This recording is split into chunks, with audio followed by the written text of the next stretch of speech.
Welcome back, guys. This is a space where we talk about all things human. My name is Shadia and I'm a licensed marriage and family therapist. And today we are doing Money Game Part 3 by Ren. We are wrapping up this bit. I'm excited, as usual, to do this. I am also a little, there's a little bit of nerves because of the anticipation of what I'm about to get into. Because in the comments, you guys are never wrong. And it was like, if you thought this was good and oh my gosh, wait till you see and blah, blah. It was all about part 3. And I was like, every time you guys say stuff like that, I get to that video and I'm bawling like a baby. I'm wiping my boogers on screen with you guys and I don't have tissues. I still don't have tissues because I never learned my lesson. I don't know. That's where I'm like, we'll see. Anyways, with that being said, and this one's longer too, huh? Yeah, this one's long. All right. Question for you guys. I did see some comments about money ties. I don't know if that was like 4-ish based off the comments, but let me know if I should or you want me to do money ties, and whether or not that's like its own entity or is it a part of the money game bit. I don't know. So let me know. And then the other thing too, super random, but I'm doing this on 4th of July. So if you hear anything, in the background, just keep that in mind. It's probably 4th of July related because I shoot everything on my iPhone. There is no fancy equipment here. So yeah, you guys are just with me in that process. Let's go. Money Game Part 3 by Ren.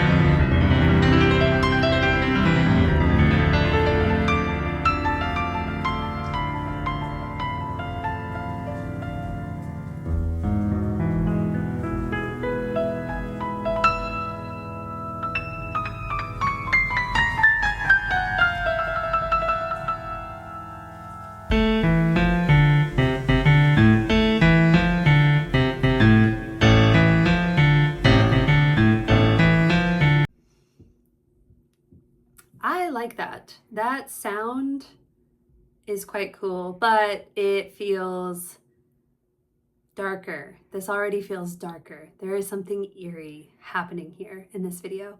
I also see that the covering is back. Yeah, I'm just gonna leave it at that. I just wanted to make note that there's a different tone, there's a shift in the energy here. I was also looking up stuff with Phantom of the Opera a moment ago, so that's kind of fresh on my mind, where I'm just like, ooh, that just, it sounded really wonderful in terms of the piano. Like, I like that change up, but also there's something happening.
Tell you a story about a boy named Jimmy. 1 year old and his first words were mine, mine, gimme. 2 years old he was walking, 3 years old walking quickly. 4 years old he was running round the pavements of his city. 5 years old and his daddy told him, listen here son, you gotta learn to be a man. A man, he works for what he wants. 6 years old and he's reading, writing, top of the bunch. And when he's 7, his progression made him student number 1. 8 years old and he's praised for unusual grades. 9, his parents paid for private school to nurture the flame. 10, 11, 12, 13, he ascends and ascends. His daddy tells him, son, money is the means to all ends. 14.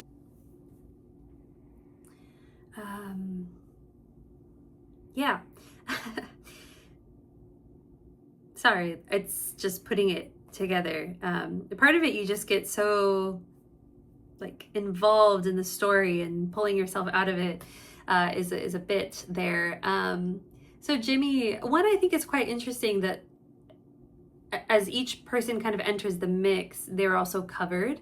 And so from an artist's perspective, I think that is very clever, whether it's to kind of generalize or neutralize any attachment to the individual, or that they're part of a system or something, you know, like whatever. I feel like there's lots of different perspectives you can have. So I just wanted to touch on that. I thought that was very clever.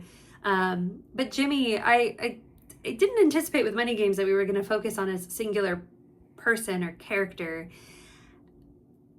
I think I keep saying interesting, but I think it's interesting how tone can change a message, because the first message by Jimmy's father already has a very unhealthy tone to him, right? There's an aggression in his tone, very dominant, very concerning. But if I remove the tone from the message, the first message was just the idea of, like, you know, working hard, right? Like if you work hard, you get what you work for, basically. And the message itself, there's nothing wrong with that. That is, I mean, the truth, right? You work for what you get in this life to some degree, right? Like, so that is fine, but it's the tone where it's like, oh, what is this about? And then that bit right there with the last thing of the money, money being a means to an end. Money feels villainous. And I know that we're doing Money Game, and money is villainous in a lot of these lyrics and how it's being portrayed, and the things we've talked about already I'm mindful of. But Jimmy's father seems like he has a very particular idea about what it means to be a person in this world and what they achieve and do revolving around money. And I'm just going to put it in a pocket for a moment that there was a little boy,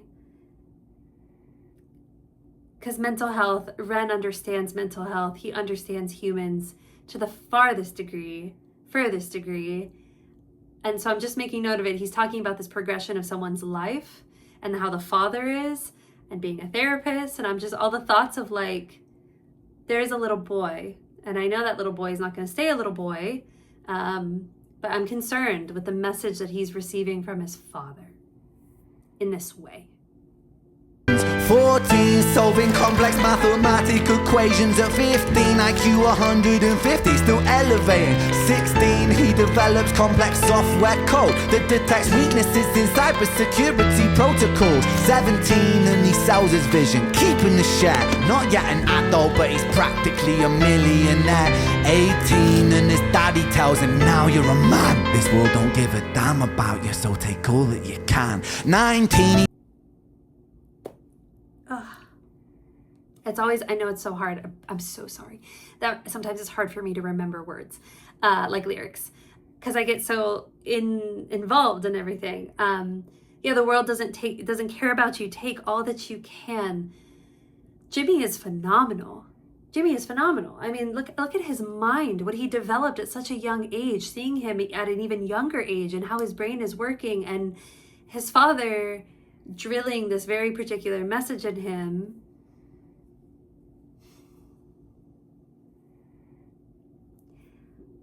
I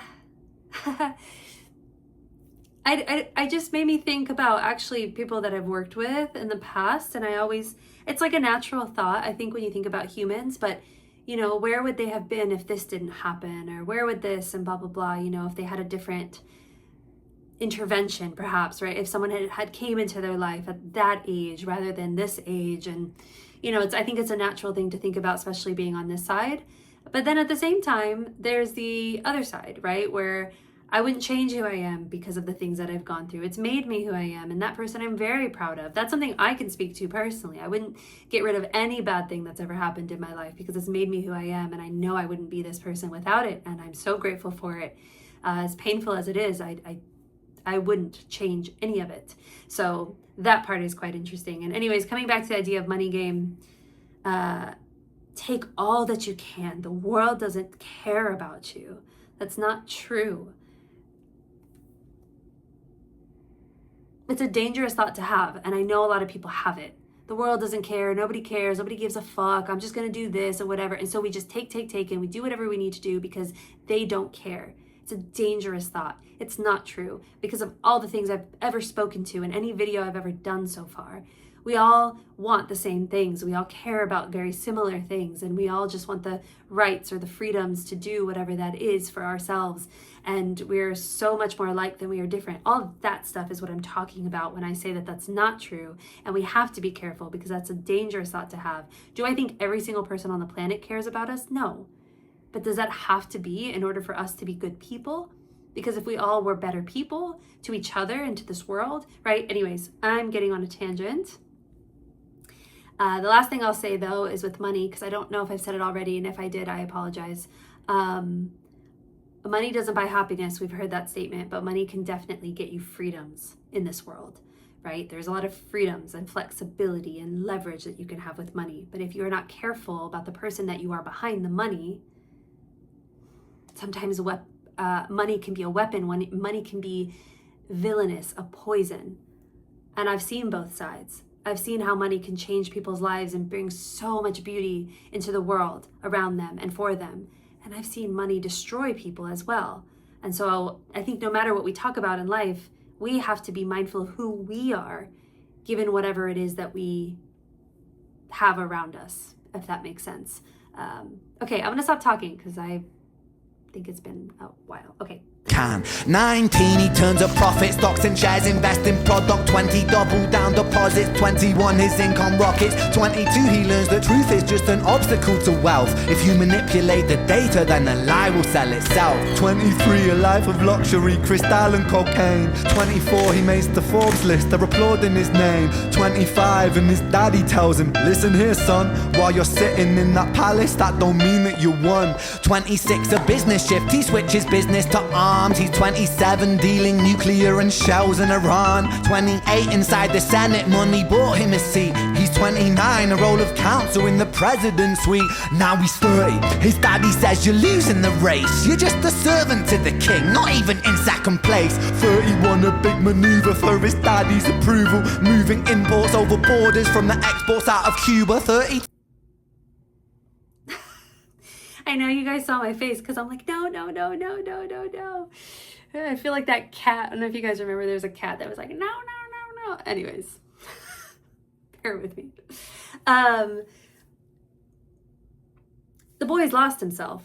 The boy's lost himself completely. And I know he's obviously learning and conditioned and all the things he's learning from his father. And his father is just, it's never enough. It's never enough. More power, more greed. You're still small. You're still inferior. You're still nothing. Still nothing. You got to get more. You got to get more. From what? From who and for what? Who are you? Who are you? That's the thing. No matter how much you have, if you don't actually know who you are and have something to stand on, whatever you have is never going to be enough. And it's just a dangerous thing. I've said it before that identity is everything in mental health. I mean, very rarely does someone go to even therapy without touching on their identity. Identity is everything. It's your morality, your morals, your values, your belief systems. It's everything that you literally stand on. It's so important. And Jimmy just feels like a shell of a man. His dad keeps saying, this is what's going to make you a man. This is what's going to make you a man. Jimmy's father, you have no idea what it means to be a man. You have no idea what it means to be human in this life. And you are hurting your child, probably because of something you've had in your life, right? The train doesn't just depart for no reason from the station. Like it's got multiple, I don't know why I use that reference, whatever. There's so many feelings. I think you guys know what I mean. So yeah. And the other thing I wanted to touch on though, because I think it's quite interesting and it's just stuff that I see and whatever, have worked with, and this, that, and the other. But the cocaine bit,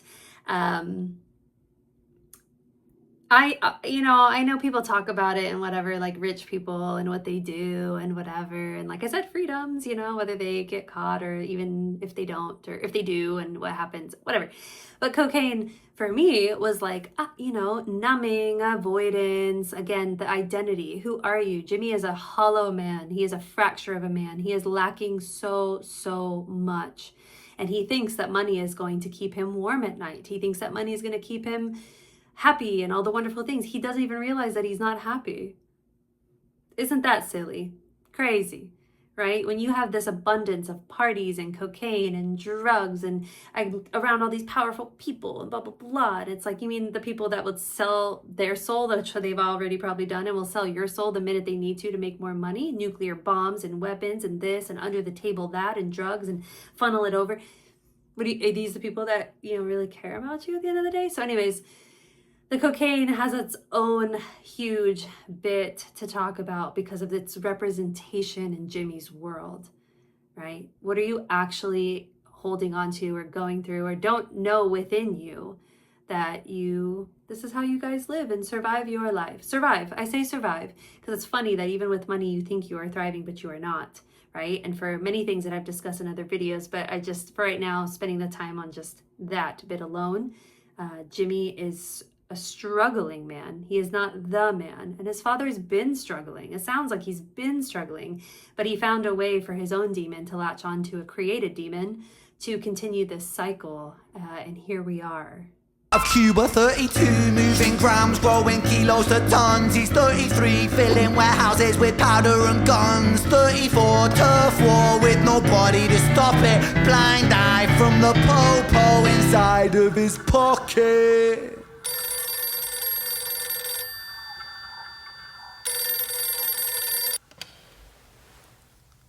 35, he gets a call. I'm sorry, son, but it's your father. Had a heart attack, I'm sorry, he's gone.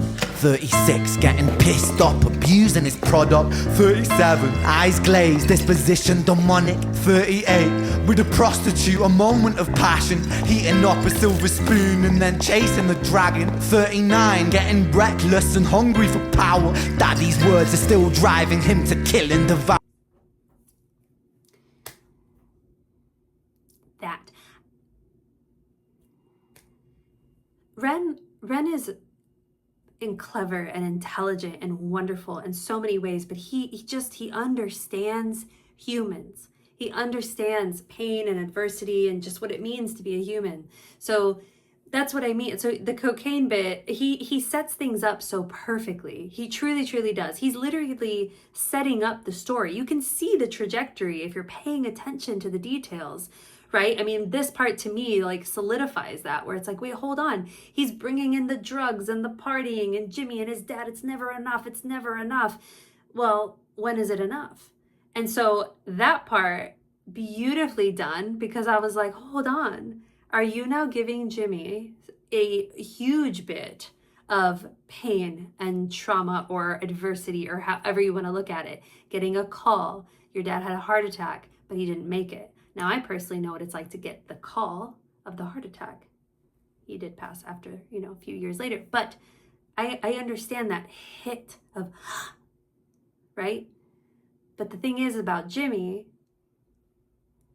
he's a fracture of a human. Maybe that's what I should say instead of a fracture of a man. He's a fracture of himself. He's a fracture of a human. He was not given the things required to live a human life. Money can get you freedoms, but it cannot make you immune from living a human life. We all bleed the same. We're made of skin and bone, and we will all end up in the ground or cremated, or I don't know, whatever your beliefs are. But we don't take anything with us. Right? You will go through loss and pain and adversities and whatever. And yeah, sometimes money can elevate or change your adversities in different ways. But that's why I'm like, on Ren's behalf, that you made it death. Because that one is universal, no matter how much money you have. And anyways, like I said, you see him spiraling, whether he's using more drugs. And then he said, the demonic eyes. What a brilliant way to put this into perspective. Like, Again, if someone's never gotten what they truly need, the devil or the angel on your shoulder, who's going to win? Instead, Jimmy got even worse, even angrier, even more intense. Oh, fuck it. Right? My dad's gone. And he said all these things, and I'm going to prove everybody, and blah, blah, blah. And it's like, I've mentioned like ego and stuff like that before. It's all like actually quite small. You actually feel quite small. It's an inferiority. It's a wound. It's a hurt person. Right? And here's dad constantly telling him, it's not enough, it's not enough, it's not enough, it's not enough, it's not enough. And now this happens, and he just sends him over the deep end. I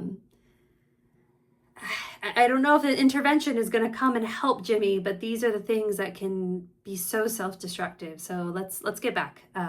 Money Game Part 3. To kill and devour, makes a move against the cartel, but the strategy's flawed. They retaliate and leave him in a hospital ward. A bullet buried in his vertebra and one in his leg. The doctor sighs and says, I don't think you'll be walking again. Fuck.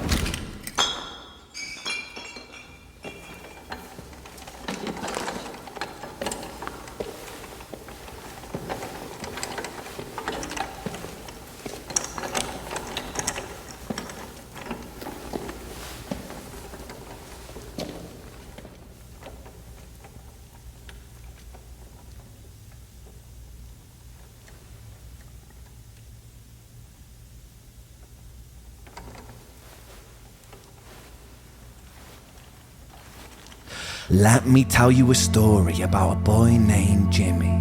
He was 40 and he cursed the words, mine, mine, gimme. 41 he wasn't walking, 42 not walking quickly, 43 never running round the pavements of his city, 44 inside a palace with a mountain of gold. But those riches turn to rubble and perspective evolves. Weighing heavy on his conscience is the value of gold. Lamborghini for a life, trading money for souls.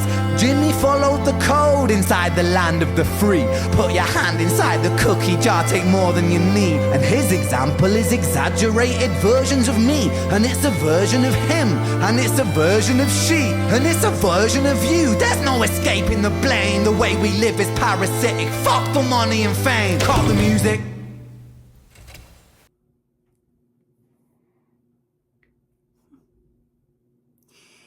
It was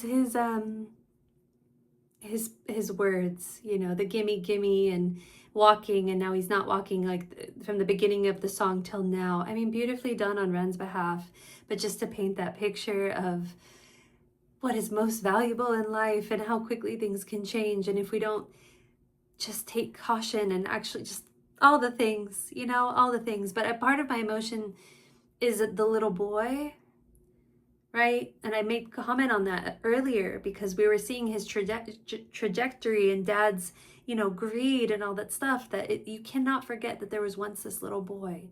He was brilliant. He was so smart. And imagine what he could have done in this life if maybe he had different cards. And that wasn't his path. And at some point, accountability has to take place because choices were made. You became an adult and you kept following and kept pursuing a very dangerous path. So, but the emotion for me was partly because I was thinking about the little boy that was playing with his toys, but then he ended up grabbing the book and he worked, and for what? Right? That's the thing about money. Oh, you have all this money, all this stuff, but if it's not without the things that matter most in life, you can feel even lonelier than ever with it and emptier without, you know, with it. And a part of my emotion too is just how beautiful life is and what is most valuable. And I remember watching this video. It was war and devastation and loss, and the people were singing together, and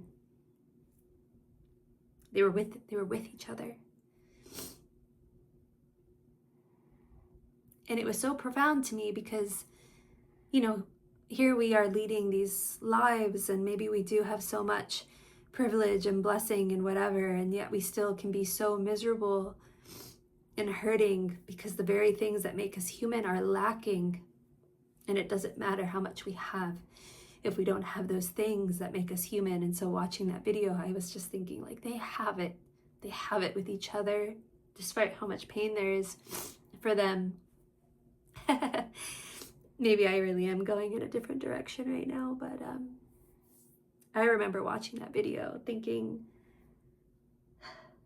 Some days I want to be with them, you know, because of how beautiful that is and how important that is, that we all need that ourselves.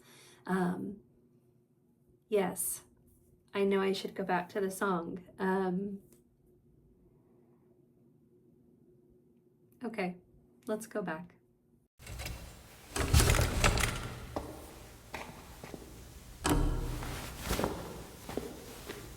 This isn't entertainment. This is real life. The way we live is lunacy, community, it declines. Hyperpolarized, always fighting, then we divide. Truth is less important than the money that we designed. Money's an invention. Politics from our invention. They all come from people's ideas. Did I mention? Border's an invention. Law and order fuel the tension. It leads to people killing each other. My solution?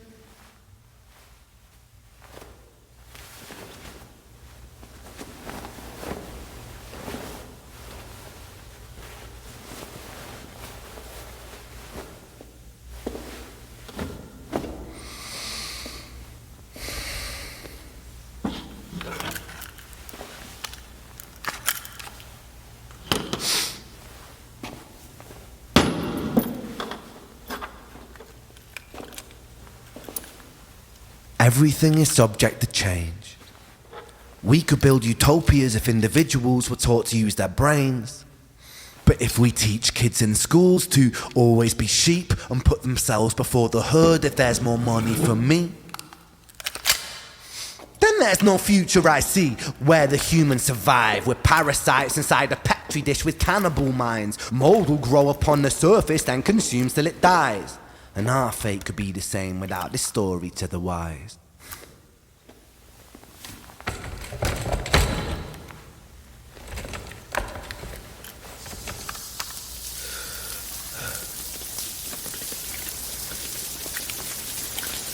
"45, Jimmy comes home out of the rain, soaking wet upon a wheelchair, drinking again. He is everything he wants, he is fortune and fame. He's a fortunate fool with an unfortunate fate. With a 45 caliber aimed at his brain. 45 a fitting number cause his age is the same. Here's the words of his father, it's such a damn shame. Then he presses on the trigger of a money game.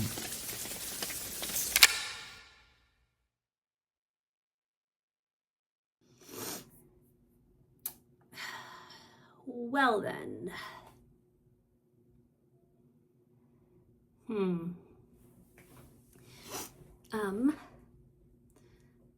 A couple of things I didn't talk about last time, because I remembered as I continued watching.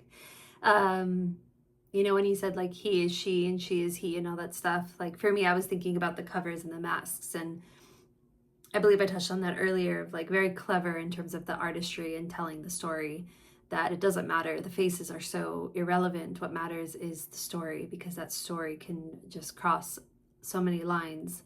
And then the word parasitic, he said that a couple times, you know, as a system, as a human race, and how we act and how we are. And, you know, if only we used our minds for good, you know, like again, Jimmy could have offered so many beautiful things. Maybe he could have cured cancer. I don't know. Jimmy just followed a very particular path. And I can have empathy for the boy, but there must be accountability for the man. And I think that's always a hard bit to toil with, because I mean, your past is always valid, your history is valid, right? The things you've gone through is valid, but your future is your responsibility. No one can do it for you. It just starts with a choice to some degree to just try to look differently, think differently, and then to take his life. The money game, right? It's cyclical, it's never ending, right? If it's not Jimmy, it's Sarah. If it's not Sarah, it's Billy. If it's not Billy, it's whoever, right? It just keeps going and keeps going, and this race to who can have the most money, right? I mean, we have trillionaires on this planet. We have just so much money. And again, I have to respect people that have worked so incredibly hard for what they have. I'll never take away one's work ethic and grit and drive and all the things, but just because you have it, like I said, there's many hours and things that we could just talk about money. That money has a lot of conditions that we need to consider. As always, sometimes these Ren songs just leave me in this place of thinking and feeling that I'll probably reflect on further down the line and have maybe different thoughts. I don't know. I think that's one of the interesting things about these reactions is you're taking it in the first time, but when you think about it a little bit more and you watch it again and, you know, just kind of like where it takes you. But that's the joy and beauty of this kind of work as well. So I'm just trying to sift through and think if there's anything else. I apologize if this video feels very long and rambly, and I know I say that all the time and you guys are like, you're not rambly, and I appreciate it so much. It's just, my hope is that I'm always able to convey everything that's in my mind, because sometimes my mind is moving quite fast. And yeah. All right, I think I will leave it at that. Phenomenal. I truly enjoyed this whole series of Money Game. Jimmy is a story that we should consider because it's not just a story, it's real life. There's so much truth in all of the things that were said. And I hope for what it's worth that you take from this something for yourself in the sense of what you value most, what matters to you most in this world. And I hope you never take it for granted. And I hope you grab it by the hands and you just love on it, whatever it is, whether it is your family or your friends or your health or your home or whatever it might be, no matter how much money you have in this life. As corny as it is the truth that the things that matter most in this life don't cost anything. And that is the whole premise of being human. We need each other. We need each other so much. We need to be better to each other to the furthest degree. All right, I'm going to stop talking because I feel like I'm just going to keep going.